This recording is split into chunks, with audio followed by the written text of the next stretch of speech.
Hey guys, it's Sam and this is my December wrap up. So this is gonna kind of be a half and half video because half of it I'm filming before I leave to go home and see my family for the holidays and half of it will be filmed there at my parents' house. So I wanted to film part of it because I'm not gonna be bringing those books that I already read with me, and I wanted some of it to be like here in like the setting of my room. But yeah, so you're gonna have like half of me here in like my setup and half of me like there with who knows what kind of setup, because will I be able to have like good lighting? I don't know. So that's one of the reasons why I wanted to film part of it here, because I don't know how the situation is going to be there. So let's get going with some of the books that I've read so far this month. The first book that I picked up was the book Thief by Marcus Zodiac. I've already done a full spoiler-free review and discussion on this and the movie, which I will link on the screen. This is a historical fiction that takes place in Germany during the Second World War, and it follows our main character of Liesel, who is living with a foster family, stealing books, and her family are kind of quietly opposing Nazism within Germany. So I did enjoy this book, but I found it a little bit slow at times, and it obviously is like a crazy hyped book, so it didn't quite live up to expectations for me. Most of the book I kind of was like, it's sitting around like 3 stars, I don't know, and then the ending was obviously really good and it pushed up to about 4 stars, but it still didn't quite meet the hype for me because it is so extremely hyped. Then we have Crystal Storm by Morgan Rhodes. This is the 5th book in the Fallen Kingdom series. I've done a full review on the first 3 books in the Fallen Kingdom series, so I will link that on the screen just for if you guys want kind of a little, you know, spoiler-free thing going on, because I can't really talk much about this book because this is the second to last book in the series. I am going to be doing a review / probably discussion later on in January. I'm just not sure when exactly. I'm going to fit everything into the schedule. It kind of depends on like what books I get read, whatever. I do want to talk about this book more though, but I'm sad to say that I was disappointed in this book. Fallen Kingdoms is one of my favorite YA fantasy series. I thought the first 4 books were incredibly strong. I thought each book got better. I would say that Gathering Darkness and Frozen Tides are like tied for like really good because they're good for different reasons. So they were both 5-star books, but like each book got increasingly better in the series, and then this just hit something. And I don't know what happened, but like the plot was really off, the characters were really off. I feel like we didn't get enough time with each of the characters. There was a lot of things and plot twists that just came out of nowhere, so it felt very like almost Deus Ex Machina, where it just happens and characters just get out of things. Like I said, the pacing was really off because there were things that I know in earlier books would have been dragged out a little more, and they just would be solved in like a chapter, which just feels so off. And there's so many characters now at this point that you don't get enough time with each character, so the development you just don't get. It's just not there. A lot of this felt like filler to me, and it was just really, really disappointing. And there was also characters that kind of backtracked in this book for really no reason, and did some things that just like didn't really make sense because it's kind of like we're past that, and they just did that kind of to be a roadblock, and I think kind of to like prolong it. And I'm not really sure what happened with this. I do know this originally was supposed to be a 4-book series and it got lengthened into 6. So I'm not sure if that's kind of why this was a filler and why the first 4 were like so strong and then this is kind of shaky. So I still end up enjoying this book. Like it still feels like a Fallen Kingdoms book. Not everyone might be as disappointed as I am. Like you still have all your characters and you still have your banter and stuff like that. I just felt like a lot of it was really, really weak in comparison to the rest of the books, and that's what left me pretty disappointed, honestly. So this one sits like right at halfway. There's a lot of things I really enjoyed. There were some backstory elements that I really enjoyed seeing. Like we got a lot of backstory from some different characters that we hadn't before, which was cool, but it didn't really make up for everything, so it's right at the middle at 2.5 stars for me. And lastly for now, we have A Monster Calls by Patrick Ness. This follows Connor, whose mom is ill, and he starts being visited by a monster in his dreams, or possibly in reality. He doesn't really know. So I did ask on Twitter if I should read this one, which is the non-illustrated version, or read the illustrated version. I ended up reading this one. It was sent to me by Focus Features as kind of a promotional material for the movie that's about to come out. I decided I wanted to read this one because I already owned it, and it's getting towards the end of the year. I need to read a short book, to be completely honest. And because I want to watch the film, like, when it comes out, so I didn't want to necessarily have those preconceived images from the book. But even though I think they would add to that atmosphere, since I'm going to watch the movie, like, I kind of want to have more of a blank canvas than I would if I had the illustrations. So ultimately, it was good. Like, I think I still got the gist of the story, and it was still okay. I'm sure I would have, like, been blown out of the water if I would have had the illustrated version or whatever. But, like I said, I kind of wanted it to be okay to read alongside going and seeing the movie, which I want to do. So I ended up enjoying this. It's a very fast read. I read this in one sitting. I wasn't sure if I was going to get connected with the characters, but I ended up really enjoying them.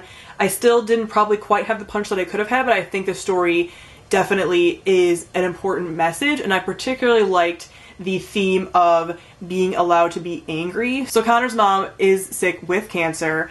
You guys probably know that I am a cancer survivor, so there are things that I look for as far as cancer stories, and one thing that I really liked about this was that the story did revolve around like being allowed to be angry. Like Connor's mom has a really great line that I'm not going to quote for verbatim, but I'm going to try to get kind of close, basically saying like, you're allowed to be angry, and if you are upset later on in life when you're looking back at this and you like are really upset that you were so angry, like just understand that I know like that I'm angry too, and like this whole situation really sucks, and like it sucks to, you know, have cancer, and this sucks. So it's allowed to suck, and you're allowed to feel that. I think that's really important with cancer stories, because I've talked about before how like a lot of times people aren't allowed to feel their emotions, particularly the sick people. And I think a story that promotes that and being like, you can feel your emotions as you feel them, and you don't need to be like a beacon of strength, is really good. I would like to see that more with actual like sick people, like with cancer patients being depicted in stories, because I still don't feel like we've gotten there where like they're necessarily doing that and it's being told in their perspective. Like this is still very much a story for caretakers or loved ones, right? Like it's not a story for cancer patients or cancer survivors or anything. Like I still haven't found that narrative that now I'm actively looking for, kind of. I wasn't before, and now I'm like, you know what, I've read a lot of stories that are from the perspective of the people who are like the loved ones, or someone who's lost someone to cancer, or like a, you know, a third kind of party. I want to read a story from the perspective of somebody who's been sick. And I want to read a story. I want to read a fictional story. I don't want to read a nonfiction or memoir. I want to read a fictional story, because we should have fictional stories too, of like a survivor or of a currently, you know, patient, whatever. I want to read that. So that's my little rant about that. I actually have a video coming up about that that'll talk more about that in. So I ended up really enjoying this. I rated it 4 out of 5 stars. I'm looking forward to seeing the film. I watched the trailer right after I read this, and I think it's going to be amazing, because there's so many lines that remained the same and so many things that remained the same, and I think it's going to be a beautiful, beautiful translation of it and adaptation of it, and I look forward to watching that because I think it's going to be amazing. And now I'll talk about the rest of the books that I read from my parents' house. The natural light is slowly fading at my parents' house, so will I have enough time to finish this wrap up? I don't know. The next book that I picked up was Magician's Land by Lev Grossman. I actually listened to this on audiobook. It is the third and final book in the Magician's trilogy, and it is an adult fantasy book. I've done a review on the first 2 books, which I will link the first review on the screen for the very first book, but this is an adult fantasy series that follows the main character of Quentin, and he is a young adult at this point who is like a late teen at the beginning of the series, and he is feeling just like something is missing in his life. He's a big fan of these books called the Fillory series, which is kind of like a Narnia series, and he's also like kind of a genius, so he just is feeling like he's unfulfilled, and he discovers that magic is real, and everything kind of takes off from there. He gets sent to a magical college, and things just unravel from there. So I really love this fantasy series as a whole. I loved the second book and the third book a lot. The first book I kind of struggled with, but I kind of knew that going in. It's very much a foundational book, and the pacing is a little bit off, but the whole series like should be viewed almost as like one giant book, because it's just like one giant story, honestly, and like it doesn't feel as segmented as other books do in series sometimes. It really is a series that is a love letter to fantasy, and also a love letter to fantasy fans. So even if you're not a giant fan of fantasy or anything, you should enjoy this book, because it really does just talk about like pop culture-y type fantasy, so the stuff that you should be familiar with, and it takes a lot of things and turns them on its head and really messes with expectations, and has a wonderful cast of characters that grow so much throughout the series, so I highly, highly recommend it. 5 out of 5 stars. Then I reread the Wiccan Divine Volume 2, Fandemonium. This is one of my favorite, it is my current running favorite graphic novel series. This follows a pantheon of gods, and in this world, it's our world, it's like a modern day kind of setting. Gods are brought back for 2 years at a time and then die, and they're kind of reincarnated into like young people's bodies, and they become like superstars, and there's a whole giant pantheon of gods. Like it's not just one pantheon, it's like there's ones from like Mesopotamian culture, and like a bunch of chthonic gods, and like Greek and Egyptian, and like everything, and it's so good. This series gets a lot of mixed reviews, but I absolutely adore it. Like I just love everything about it. I don't find it to be complicated. I think the art is stunning. I love the gods. I love where it's going, and I had a lot of fun. So I reread this one and gave it 5 out of 5 stars again. It's my favorite of the volumes so far. I've read 3, so I'll talk about 3 now. So I then read The Wiccan Divine Volume 3, Commercial Suicide. This one a lot of people have talked about because every issue was a guest artist. So The Wiccan Divine is really known for its beautiful, beautiful art, and the artist was gone for the like entire volume. So it's very disjointed, and it kind of just like lags a little bit because we're showing kind of some backstories of some of the different gods that we haven't gotten before, and the story just kind of stalls. There's a really giant cliffhanger cliffhanger at the end of volume 2, and we really don't get much like talk of that in volume 3 at all. I didn't mind most of the art styles. I actually really liked the art in issue 15. I thought that was beautiful, and I really want to look into that artist some more, but I hated the art in 17. Like, it was so ugly. Just as an example, this is how the art usually looks, and this was the art for one of the issues. Just doesn't really match up with the entire theme. So I didn't love this one as much. I gave this one 3 out of 5 stars because I still enjoyed most of it. I liked some of the art styles, and we got a little bit of backstory and stuff, but ultimately it doesn't really propel the story forward that much, and it was missing a lot of the key elements that I do enjoy. And we still don't know what happened with the cliffhanger from the second volume, so I'm very excited to read the 4th volume. I was going to actually buy it and read it before the end of the year, but the comic book shop here in town didn't have it. So I then picked up The Queen of the Tearling by Erica Johansson. I absolutely adored this book. This is the first book in an adult fantasy series, and it takes place in a world that is ruled by queendoms, and the Queen of the Tearling is Kelsey, and she's our main character, and she's about 19, and she is being taken back to her kingdom because she's been in hiding for all these years because her mother was killed when she was younger, so she's been in hiding with a foster family, and she, at the beginning of the book, is being taken back to become queen and to take over. And there's a lot of political stuff happening in here. This is a very politically driven series, very character-focused series, and we learn early on that Kelsey doesn't really know anything. She was not told a ton at all growing up because her foster parents were sworn to secrecy about her mother. So there's a lot going on with that. It's very mysterious. There's just a plethora of characters. I am so glad I finally picked this up. I knew I was going to love it based on a lot of people that I know that do love it, and I was just like kind of nervous because it's a very polarizing series, and I'm going to get comments that are like, oh, I hated that, blah, blah, blah. I love it.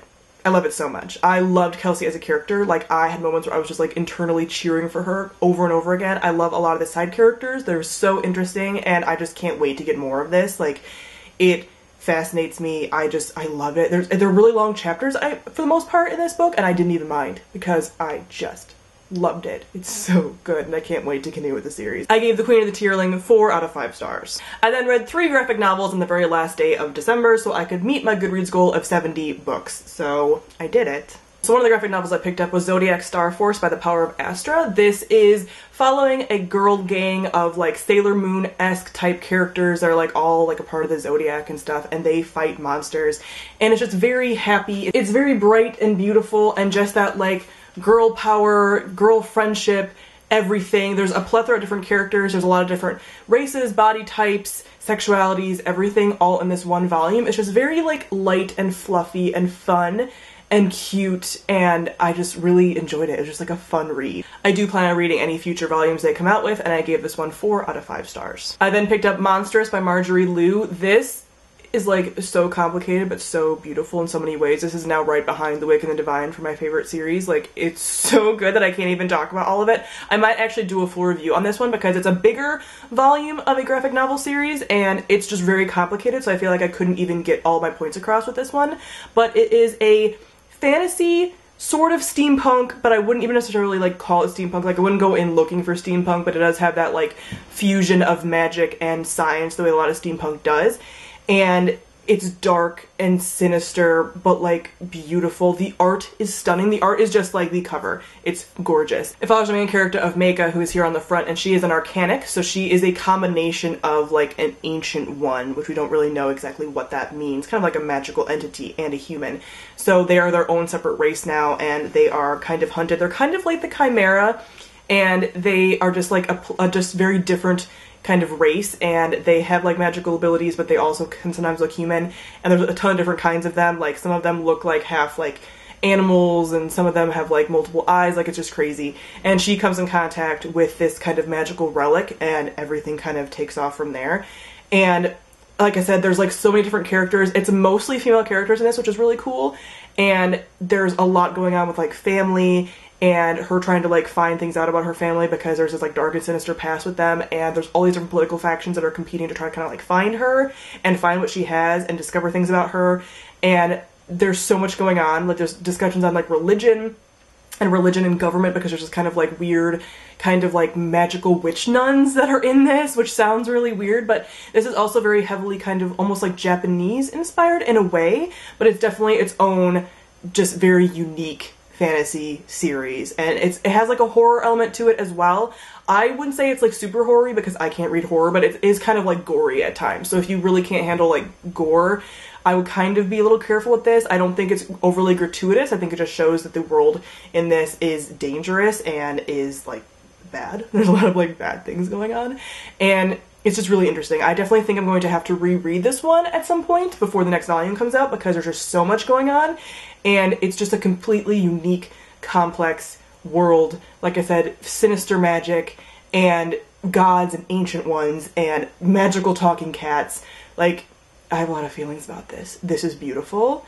I highly recommend it. I think it'll be another polarizing series like the Wiccan Divine. I think some people will find it very confusing, but honestly, give it a chance. It's so gorgeous. The main character is also an amputee, so we have a disabled main character. Like, there's so much that I could say about this, which is why I have to do a full review on it, because I can't even talk about all of it, and the sun is going away, and like, I need to talk about it more. But I loved this, and I gave it 5 out of 5 stars. And the last book that I picked up in 2016 was Alex and Ada Volume 1. This is another graphic novel series, and it's a very short graphic novel series. There's only 3 volumes, I believe. It follows the main character of Alex, and he is kind of a little depressed and like kind of just going through some stuff, and it's in this world where like tech is pretty advanced at this point. Like, there's a lot of little like robots and stuff, and you have like tech in your brain that you can use to like communicate, and it's just, you know, like a near future kind of science fiction going on. And for his birthday, his grandma ends up gifting him a AI, like an advanced kind of AI android, and he's not really sure how to feel about this. So it's a discussion about AI and if AI is like have rights and if they're like human, and all those like discussions about AI that are very popular that I just love. Like, I love discussions of AI and like if AI deserves rights and like this scare behind AI and if they like take over and what happens and all that stuff about it. I just love it when it pops up in science fiction series. Like, I have a lot of feelings about the AI in The Long Way to a Small Angry Planet and the AI in Mass Effect and like the AI in Illuminae. Like, I just love it. It's a discussion that I love seeing, and I know it's pretty common. So if you aren't into that, you're probably not gonna like this, but I'm into it and I liked this. I thought this was very cute. It's a very like kind of quiet, not really slow, but just like, it's not super actiony, it's very like character, and it's just like very pretty and very like simple, like clean art, and I really enjoyed it. I gave this one 4 out of 5 stars. I'm looking forward to the rest of the series. Alright guys, so comment down below and let me know how your reading month went, the last month of 2016. How did it go? Let me know. So thank you all for watching, and I'll see all of you guys soon. Bye!